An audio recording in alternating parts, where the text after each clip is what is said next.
கிறிஸ்துவுக்குள் பிரியமான சகோதர சகோதரிகளே, இந்த காலை தியானத்திற்காக ஆண்டு கொடுத்த வசனம் என்னவென்றால், 2 பேர் ஒருமனப்பட்டிருந்தால் ஒழிய ஒருமித்து நடந்து போவார்களோ.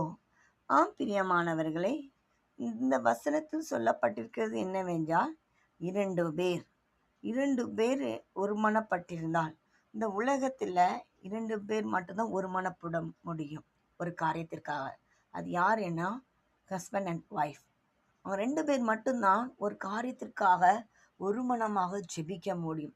ஆம் பிரியமானவர்களே, நீங்கள் திருமணமானவர்களாக இருந்தால் ஒவ்வொரு நாளும் நீங்கள் உங்கள் குடும்பத்திற்காக, சபைக்காக, ஊழியக்காரர்களாக இருந்தால் நீங்கள் பாஸ்டர் எல்லாருமே சேர்ந்து உங்கள் ஊழியங்களுக்காக, சபைக்காக நீங்கள் ஒரு மனதாக ஜெபித்து பாருங்களாம். டெய்லி ஆண்டவர் பெரிய காரியங்களில் உங்களுடைய குடும்பத்திலும், இந்த தேசத்திலும், இந்த சபையிலும் செய்யும்.